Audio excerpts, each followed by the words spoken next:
제28장.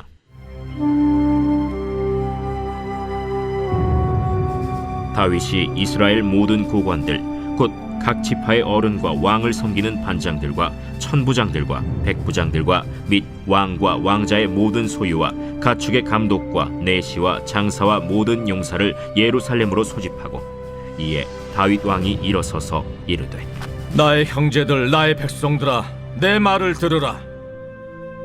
나는 여호와의 언약궤 곧 우리 하나님의 발판을 봉헌할 성전을 건축할 마음이 있어서 건축할 재료를 준비하였으나, 하나님이 내게 이르시되 너는 전쟁을 많이 한 사람이라 피를 많이 흘렸으니 내 이름을 위하여 성전을 건축하지 못하리라 하셨느니라.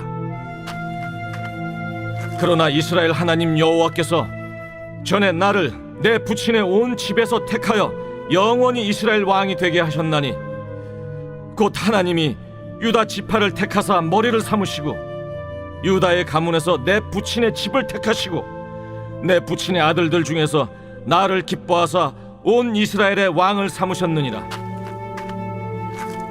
여호와께서 내게 여러 아들을 주시고 그 모든 아들 중에서 내 아들 솔로몬을 택하사 여호와의 나라 왕위에 앉혀 이스라엘을 다스리게 하려 하실세 내게 이르시기를, 내 아들 솔로몬 그가 내 성전을 건축하고 내 여럿들을 만들리니 이는 내가 그를 택하여 내 아들로 삼고 나는 그의 아버지가 될 것임이라. 그가 만일 나의 계명과 법도를 힘써 준행하기를 오늘과 같이 하면 내가 그의 나라를 영원히 견고하게 하리라 하셨느니라. 이제 너희는 온 이스라엘 곧 여호와의 회중이 보는 데에서와 우리 하나님이 들으시는 데에서 너희 하나님 여호와의 모든 계명을 구하여 지키기로 하라. 그리하면 너희가 이 아름다운 땅을 누리고 너희 후손에게 끼쳐 영원한 기업이 되게 하리라. 내 아들 솔로몬아, 너는 내 아버지의 하나님을 알고 온전한 마음과 기쁜 뜻으로 섬길지어다. 여호와께서는 모든 마음을 감찰하사 모든 의도를 아시나니 내가 만일 그를 찾으면 만날 것이요 만일 내가 그를 버리면 그가 너를 영원히 버리시리라. 그런즉 이제 너는 삼갈지어다. 여호와께서 너를 택하여 성전의 건물을 건축하게 하셨으니 힘써 행할지니라. 다윗이 성전의 복도와 그 집들과 그 곳간과 다락과 골방과 속죄소의 설계도를 그의 아들 솔로몬에게 주고, 또 그가 영감으로 받은 모든 것 곧 여호와의 성전의 뜰과 사면의 모든 방과 하나님의 성전 곳간과 성물 곳간의 설계도를 주고, 또 제사장과 레위 사람의 반열과 여호와의 성전에서 섬기는 모든 일과 여호와의 성전을 섬기는 데에서는 모든 그릇의 양식을 설명하고, 또 모든 섬기는 데에 쓰는 금기구를 만들 금의 무게와 모든 섬기는 데에 쓰는 은기구를 만들 은의 무게를 정하고, 또 금 등잔대들과 그 등잔 곧 각 등잔대와 그 등잔을 만들 금의 무게와 은 등잔대와 그 등잔을 만들 은의 무게를 각기 그 기구에 알맞게 하고, 또 진설병의 각 상을 만들 금의 무게를 정하고 은상을 만들 은도 그렇게 하고, 갈고리와 대접과 종지를 만들 순금과 금잔 곧 각 잔을 만들 금의 무게와 또 은잔 곧 각 잔을 만들 은의 무게를 정하고, 또 향단에 쓸 순금과 또 수레 곧 금 그룹들의 설계도대로 만들 금의 무게를 정해주니 이 그룹들은 날개를 펴서 여호와의 언약궤를 덮는 것이더라. 다윗이 이르되, 여호와의 손이 내게 임하여 이 모든 일의 설계를 그려 나에게 알려주셨느니라. 또 그의 아들 솔로몬에게 이르되, 너는 강하고 담대하게 이 일을 행하라. 두려워하지 말며 놀라지 말라. 내가 여호와의 성전 공사의 모든 일을 마치기까지 여호와 하나님 나의 하나님이 너와 함께 계시사 내게서 떠나지 아니하시고 너를 버리지 아니하시리라. 제사장과 레위 사람의 반이 있으니 하나님의 성전의 모든 공사를 도울 것이요 또 모든 공사에 유능한 기술자가 기쁜 마음으로 너와 함께 할 것이요 또 모든 지휘관과 백성이 온전히 내 명령 아래에 있으리라.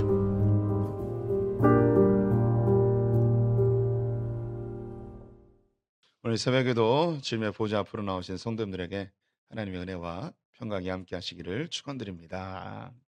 오늘 2026년 첫 번째 새벽 기도회입니다.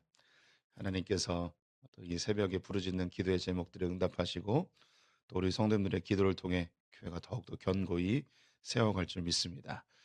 새벽 기도를 잘 지켜주시기를 부탁을 드리겠습니다. 오늘 역대상 28장 말씀 함께 살펴보겠습니다. 역대기는 남유다의 역사를 다루고 있습니다. 포로로 끌려갔던 유대인들에게 그들의 정체성과 신앙의 방향성을 보여주는 것이 역대기입니다. 이것은 세상을 살아가고 있는 우리 그리스도인들이 어떤 신앙의 자세로 어떤 정체성으로 살아야 되는지 알려주는 중요한 복음의 메시지이죠. 역대기는 족보로부터 시작하는데요. 이스라엘 역사의 위대한 인물들을 많이 소개하였습니다. 그런데 그들은 포로로 끌려갔습니다. 왜 그들이 포로로 끌려갔는가? 그것은 여호와께 범죄하였기 때문인데요.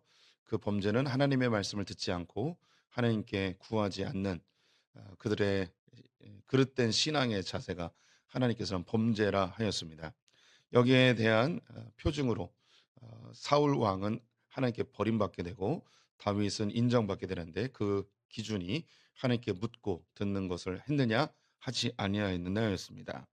다윗은 여러 흠이 있었지만 그는 하나님께 묻고 또 말씀 앞에 자신을 비추어 다시 수정에 나아가며 신앙의 모범을 보였습니다. 그는 하나님께 인정받으며 다윗 언약을 맺게 되었고 그는 어딜 가든지 형통하는 삶을 살게 됩니다. 이것이 우리 모든 그리스도인들이 지향해야 될 삶의 자세이죠. 우리 모두는 전혀 완벽하지 않습니다.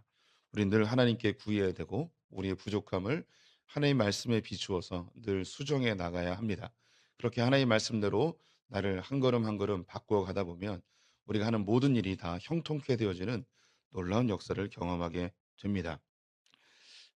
한국 교회의 연약함이었던 것이 종교적인 모습은 아주 잘 갖추었지만 그 하나님의 말씀을 들으며 삶이 하나님 앞에 수정되어 나가는 것이 많이 부족했던 시대가 있었습니다. 이제 한국 교회가 점점 성숙해 나아가면서 이 하나님의 말씀을 듣는 하나님의 말씀을 묵상하는 그런 형태들이 많이 일어나고 있는데요. 그러나 여전히 우리에게 중요한 기준점, 하나님께 기도하는 삶과 하나님의 말씀을 묵상하는 삶이 우리의 신앙생활의 가장 본질적인 중요한 덕목임을 기억해야 될 것입니다. 이 듣고 묻는 이것을 한 단어로 다시 집약을 한다면 하나님과의 사귐, 하나님과의 친밀함, 하나님과의 교제 이렇게 표현할 수 있겠죠. 하나님이 이스라엘을 선택하신 이유, 우리를 구원하신 본질적 이유는 우리와 함께 먹고 마시는 사귐의 공동체를 이루기 위함입니다. 그래서 우리는 결코 종교적인 열심과 하나님을 조종하고 이용하는 우상 숭배하는 자들이 아니고 하나님과 인격적인 교제, 하나님과의 사귐으로 나아가야 됨을 기억해야 할 것입니다. 다윗은 형통하던 중에 하나님과 더 깊은 만남을 사모해서 성전을 짓고자 하였죠. 이 성전을 짓고자 하는 마음이 있었지만 그는 손에 피가 많이 묻어서 성전을 짓지 못하고 그는 성전 부지를 매입하고 성전을 건축하기 위한 재료를 준비하고 또 레위인과 제사장들 그리고 나라를 다스릴 행정조직, 군대 조직들을 다 완비합니다. 이제 오늘 28장은 다윗의 이야기들 중에 하이라이트라고 할 수 있겠는데요. 그가 모든 방백들, 모든 지도자들, 모든 나라의 어른들을 다 불러서 이제 성전 건축에 대한 당부의 이야기를 하게 됩니다. 이 성전을 이제 짓고자 전국에 있는 모든 지휘관들을 다 모아서 이야기를 시작합니다. 우리 성도님들이 다윗이라면 이 성전 건축에 대해서 이야기를 해 나가야 될 텐데 어떤 순서로 이야기를 하면 좋을지 한번 그려보시죠. 우리 성도님들이 다윗입니다.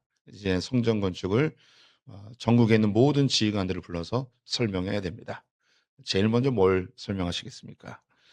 예, 오늘 다윗은 제일 먼저 뭘 설명하냐면 이 성전의 존재 목적에 대해서 설명을 합니다. 이 성전을 왜 짓는지, 이 성전은 어떤 목적을 가지고 짓게 되는지, 그것이 2절 말씀이 있습니다.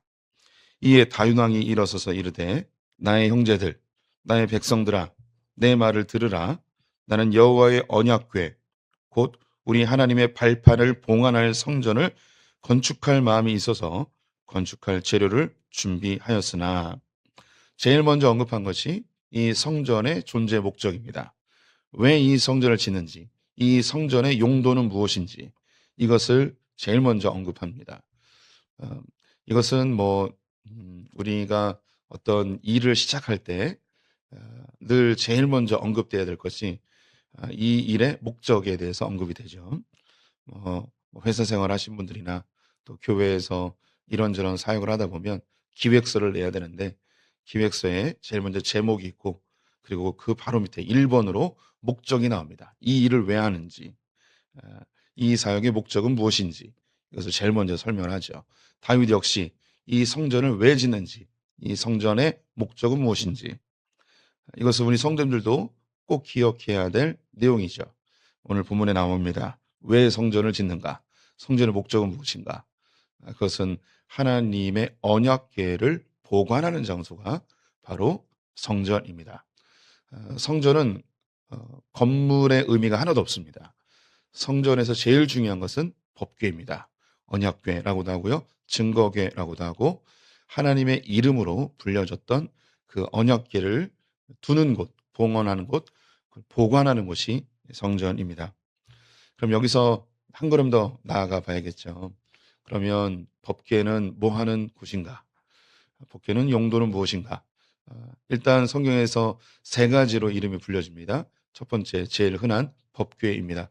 이 법궤는 하나님의 이 율법이 담겨 있는, 하나님의 말씀이 담겨 있는 것이죠. 그래서 상징적으로 십계명 돌판이 이 법궤 안에 담겨져 있습니다. 이 안에서 하나님의 말씀을 듣는 거죠. 하나님의 말씀이 구름 날개 사이에서 선포되어집니다. 그래서 이 법궤의 뚜껑에는 두 마리의 천사가 조형으로 되어 있습니다. 날개를 맞대 있고요. 마치 등받이처럼 생각하시면 되겠습니다. 두 마리의 천사가 날개를 펴고 날개가 서로 맞닿아 있습니다. 그래서 하나님이 그 법궤 위에 보좌에 앉으시고 천사의 날개가 등받이처럼 생각하면 되는 거죠. 여기서 하나님의 말씀이 나오는 거예요. 그래서 두 날개 사이에서 하나님의 말씀이 선포되어지는 장면이죠. 법궤는 하나님의 말씀을 듣는 곳입니다. 또한 이것은 언약궤인데요. 하나님께서 이스라엘 백성과 언약한 증거입니다.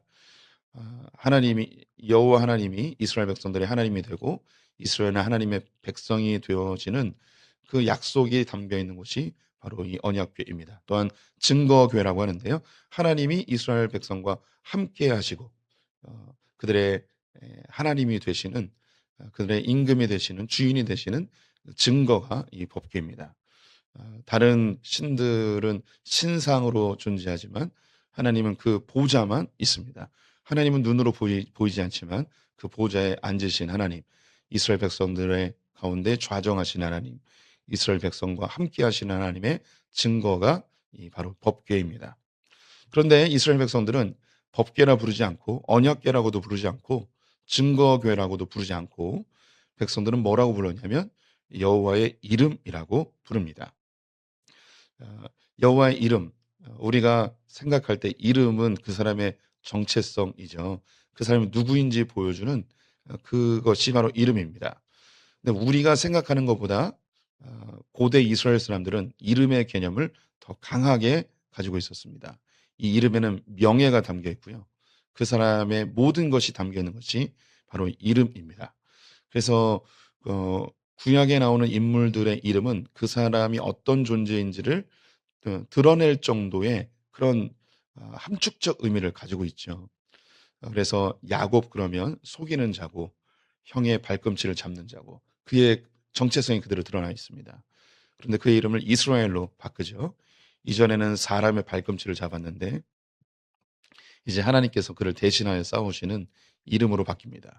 아브라함이 아브라함으로 바뀌죠. 이삭이 100세에 얻은 아브라함의 기쁨의 존재임을 그 이름 자체에서 그대로 보여줍니다. 그래서 이름은 그 사람의 정체성, 그 사람의 전부를 의미하는 것이 이름입니다. 그래서 법궤라 부르지 않고 여호와의 이름이라고 백성들은 불렀습니다. 이것이 하나님의 전부, 하나님의 실체, 하나님의 현현, 하나님으로 섬기는 그것이 바로 법궤였습니다. 이 법궤를 이 성전에 두는 거죠. 다윗이 성전을 짓는 것은 좋은 건물을 짓기 위해서가 아니고 이 법궤를 잘 보관하기 위해서, 누더기가 돼버린 성막에 보관할 수 없고 또 자신이 만든 다윗의 장막은 임시 거처이고 하나님을 위해서 좋은 성전, 바로 이 법궤를 보관할 장소를 짓게 놓으라고 이야기합니다. 오늘날 우리 그리스도인들에게 이 성전은 어디인가? 네, 우리님이 다 아시듯이 교회는 성전이 아닙니다. 성전은 바로 우리 성도님들의 마음이 성전이죠. 성전은 하나님이 계신 곳, 하나님의 말씀이 있는 곳, 하나님과 교제하는 곳, 이곳이 바로 성전입니다. 그래서 우리 안에 예수 그리스도로 인하여서 하나님이 임재할 수 있는 공간이 마련되었습니다. 그래서 성령 하나님을 통하여서 하나님이 우리 안에 내재해 계시죠. 그래서 우리 성도님들 한 분 한 분이 다 성전입니다. 이 한 분 한 분이 성전으로 모여 있는 이곳이 교회인데요. 이 건물은 하나님의 성전이 아니지만 우리 소풍교회 공동체는 하나님의 성전이라 할 수 있겠습니다. 그래서 우리 그 선배 목회자들은 교회를 성전이라고 절대 부르지 않았습니다. 교회에서 교회는 성도들이 모여 있는 공동체를 교회라고 하죠. 그래서 소풍교회라고 해도 이 건물이 교회는 아닙니다. 그래서 성도님들이 기억하시는 분들이 있을지 모르겠는데 옛날에 교회 가면 그 앞에 현판이 붙여 있어요. 소풍교회라고 붙여 있지 않고 소풍교회 예배당 이렇게 붙여 있어요. 그래서 예배당이라고 되어 있어요. 그래서 교회는 건물이 아니고 예배당은 건물입니다. 그래서 요즘 뭐 교회들이 그 교회를 성전이라고도 부르게 하고 또 예배당을 예루살렘 성전, 베들레헴 성전 뭐 이렇게 좀 높여서 부르긴 하지만 그것은 신학적으로 올바른 표현은 아닙니다. 우리 성도님들이 바로 성전이고 그리고 우리 성도님들이 모여 있는 이 공동체가 하나님의 임재하신 장소이기 때문에 성전이라 이야기할 수 있겠죠.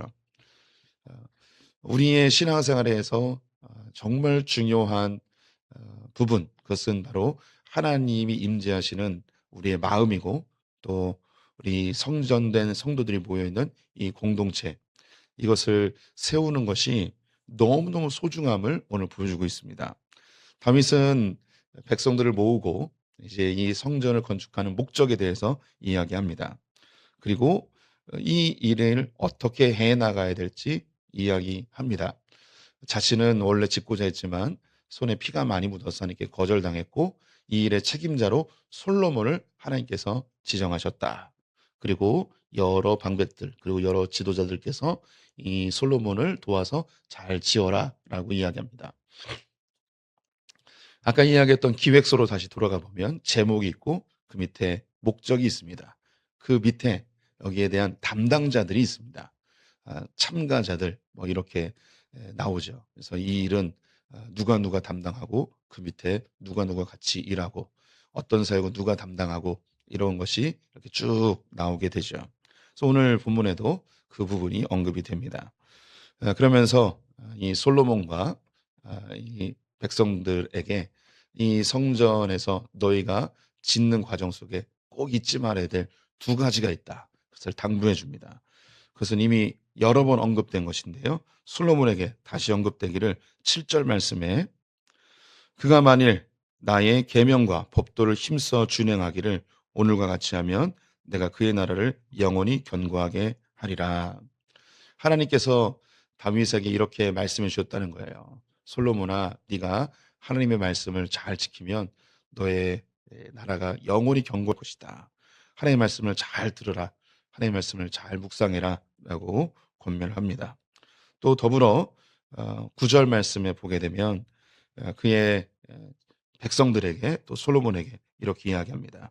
내 아들 솔로몬아, 너는 내 아버지의 하나님을 알고 온전한 마음과 기쁜 뜻으로 섬길지어다. 여호와께서는 모든 마음을 감찰하사 모든 의도를 아시나니 내가 만일 그를 찾으면 만날 것이요 만일 내가 그를 버리면 그가 너를 영원히 버리시리라. 하나님을 찾으라는 거죠. 예, 이건 기도를 의미합니다. 다시 한번 강조합니다. 솔로몬아, 네가 하나님의 말씀을 묵상하고 하나님께 기도해라. 이게 제일 중요하다. 이 건물을 뭐 얼마나 예쁘게 지는지, 얼마나 멋지게 지는지 그거 전혀 중요하지 않다. 이 성전을 짓는 목적, 이거는 하나님의 말씀을 가까이 하기 위함이고 하나님께 기도하기 위함이다. 이게 제일 중요하다라고 언급해 주고 있죠. 이건 신앙생활을 해나가는, 또 우리의 공동체를 세워가고 우리의 내적 성전을 만들어가고 있는 우리 그리스도인들에게 제일 중요한 부분이죠. 하나님의 말씀과 또 하나님께 기도하는 것. 이건 아무리 강조해도 지나치지 않습니다. 어, 예전 선배들께서 알려주셨던 아주 명언, 기도보다 성령보다 앞서지 마라 라는 말을 자주 하셨습니다. 우리는 자기 열심으로 교회 일을 하다 보면 하나님보다 앞서갈 때가 있고 나를 드러낼 때가 있고 또 이 일을 잘하고 싶어 하는 그런 열정이 다른 사람들에게 큰 상처를 주기도 하고 또 나의 열정에 발맞추지 못하는 사람들 보면서 정죄하고 비판하고 비난하고 일의 성과를 통하여서 내가 좀 일이 잘 되면 교만해지고 일이 내가 의도한 대로 잘 안 되면 위축되고 또 사역하다가 상처받아 교회를 떠나는 일들도 얼마나 많은지 모릅니다. 우리가 다 함께 그 마음으로는 교회를 세워가는 듯 하지만 자칫 이 교회를 세워가는 것이 자기 중심적으로 하다 보면 오히려 이것이 큰 해가 될 때가 있죠. 그래서 교회를 이렇게 옮겨오시는 분들 중에 새로운 교회에서 깊이 안 들어간다라고 하는 분들이 있습니다. 또 상처받을까 봐 그렇죠. 어, 그래서 교회의 일은 너무 열심히 하지 말고 그냥 한 발짝 멀리서 그냥 있는 듯 없는 듯 하는 게 자기를 보호하는 것처럼 여길 때가 있습니다. 예, 그 마음은 알지만 그것은 결코 교회를 세워가는 모습은 아닙니다. 우리는 교회 일에 적극적으로 동참해야 됩니다. 또 교회를 함께 세워가는 기쁨을 누려야 되죠. 그런데 여기서 이제 자기 중심성이 드러나면 그런 상처를 또 받게 되는 거죠. 그래서 자기를 부인하고 자기의 십자가를 지고 충성스럽게 감당하기 위해서 반드시 해야 될 날마다의 작업이 하나님의 말씀을 묵상하고 기도하는, 우리 선배들이 이야기한 것처럼 기도보다 성령보다 앞서지 않는 그런 신앙의 자세로 교회를 세워가야 되고 내가 하나님을 닮아가야 하는 것이죠. 이어서 이제 다윗은 이 성전 건축을 이야기하며 어떤 재료들을 어떻게 해야 될지 그 설계도를 구체적으로 이야기합니다. 다시 기획서로 가보면 제목이 있고 그리고 목적이 있고 이 일을 담당하는 자들이 설명되고 그 밑에 내용이 나옵니다. 이 내용에는 오늘 이 프로그램을 어떤 시간 순서대로 할 것이고 또 여기에는 어떤 내용들이 있고 그리고 여기에 필요한 재정은 얼마이고 이런 것이 쭉 나오게 되죠. 그래서 이 뒤에 어, 하나님의 성전이 어떤 모양으로 지어지고 어떤 재료가 필요하고 또 어떤 양은 얼마이고 이런 것이 구체적으로 쭉 나오게 됩니다. 어, 마지막에 이제 다윗은 이 일을 앞장서서 해나가야 되는 담당자인 솔로몬에게 당부의 말을 합니다. 그 당부의 말은 강하고 담대하라, 두려워하지 말고 놀라지 마라. 여호와께서 이 일을 마치기까지 너와 영원히 함께 할 것이다. 너를 결코 버리지 아니할 것이다. 라고 당부합니다. 이 말은 마치 예수님께서 승천하시기 전에 그의 제자들에게 하셨던 이야기를 연상시킵니다. 예수님은 교회의 모퉁이 돌을 세우시고 떠나버리시죠. 그리고 그의 제자들과 모든 그리스도인들에게 이 일을 맡기셨습니다. 교회를 세워가는 것, 신앙생활을 하며 자기의 내적 성전을 완성해 나가는 것, 하나님을 닮아가는 것이라 하겠죠. 결코 쉽지 않습니다. 그 시대에 맞는 그런 어려움들이 있습니다. 초대교회 때는 육체적인 핍박이 있었고 또 중세교회 때는 우상화되어지는 그런 신앙의 모습이 있었고 또 계몽주의 시대 속에는 자유주의로 과학과 이성이 교회를 회파하고 또 20세기에 넘어와서는 포스트 모더니즘이 교회를 공격하고 성경을 해체하는 일들이 있었습니다. 이제 21세기의 AI 시대에 우리는 또 다른 도전들을 받게 되죠. 그런데 우리는 두려워하지 말아야 될 것이 하나님 우리와 함께 하시고 이 교회는 우리와 함께 하나님이 너무너무 만들고 싶어 하시는 하나님의 열정이 있는 곳입니다. 하나님은 이 교회를 세워가는 자들을 늘 도우시고 이 교회를 세우기 위해 힘쓰는 자들과 함께 하시며 결코 버리지 않고 여기에 필요한 성령의 능력과 필요한 재정들과 또 사람들을 붙이셔서 이 일을 하나님이 직접 해 나가십니다. 하나님이 직접 다 할 수 있지만 우리에게 맡기신 것, 우리와 함께 기쁨을 누리기 원하시고 이를 다 완수했을 때 우리에게 큰 상급 주시고 또 하나님의 일을 해 나가면서 우리가 하나님을 닮아가게 하기 위함이죠. 이 성전 건축은 바로 우리 성도님들이 교회 공동체를 지어가는 것이고 또 우리 안에 내적 성전, 하나님을 닮아가는 삶이 이 안에 담겨 있습니다. 하나님은 이미 다 알려주셨습니다. 교회가 무엇인지, 교회를 어떻게 만들어야 되는지, 교회에 필요한 것이 무엇인지, 또 이 교회를 세워가는 우리들에게 당부하시는 내용들도 성경 곳곳에 담겨져 있죠. 교회는 하나님이 임재하는 곳입니다. 하나님을 만나는 곳이고 하나님께 기도하는 곳이고 하나님의 말씀을 듣는 곳입니다. 이 성전의 재료는 돈도 아니고 은도 아닙니다. 바로 우리 성도님들 한 분 한 분이 교회를 세워가는 지체들이죠. 하나님의 재료들이 다 여기에 있습니다. 그래서 우리 성도님들 한 분 한 분이 아름다운 모습으로 완성되어져 가고 원석들이 아름다운 보석으로 다듬어져 가는 그것이 성전이 지어져 가는 것이죠. 이 가운데 어려움도 있고 힘듦도 있습니다. 그러니 이 공동체에서 부딪히며 때로는 눈물 지으며 상처받을 때도 있습니다. 하지만 그것이 교회를 세워져 가는 것입니다. 아무 상처 없이 그냥 편안하게 있는 것은 절대 교회를 만들어가는 것이 아닙니다. 주님 우리에게 다시 도전하십니다. 교회를 만들어가라. 근데 결코 쉽지는 않다. 하지만 강하고 담대하라. 두려워하지 마라. 놀라지 마라. 다른 사람들 욕해도 상처받아도 놀라지 마라. 내가 너와 함께하고 영원히 떠나지 않을 것이고 내가 이 일을 통해서 놀라운 일을 이룰 것이다. 하나님이 우리에게 교회 공동체를 세워가도록 부르십니다. 놀라지 마십시오. 두려워하지 마십시오. 또 올 한 해도 아름다운 소품 공동체 함께 만들어가는 성도님 되시기를 주님 이름으로 축원드립니다. 기도하겠습니다. 하나님, 다윗과 솔로몬에게 성전 건축을 명령하시며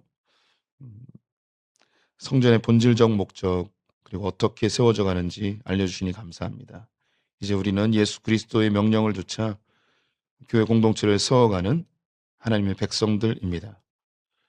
성령보다 기도보다 앞서지 않게 하시고 이 교회의 본질이 하나님의 말씀을 듣고 주님께 기도하는 것임을 기억하고 우리 여러 성도님들이 교회의 재료임을 기억하며 함께 부딪히지만 두려워하지 않고 겁내지 않고 놀라지 않고 하나님 안에서 함께 지어져 가기를 간절히 소망합니다.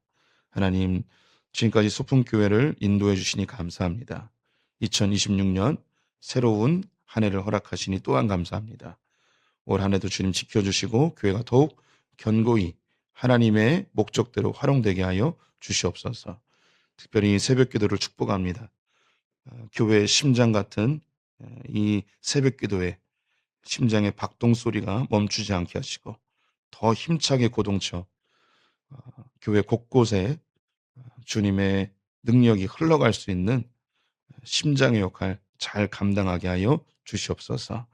또 이 일에 부름받은 새벽의 일꾼들 주의 용사들 있사오니 주님 이곳에서 부르짖는 기도의 제목도 응답하여 주시고 오고 가는 길 늘 지켜주시며 하나님께서 기뻐하시는 새벽 기도의 용사들 축복하여 주시옵소서. 올 한 해를 주님께 의탁하며 예수님의 이름으로 기도드렸습니다. 아멘.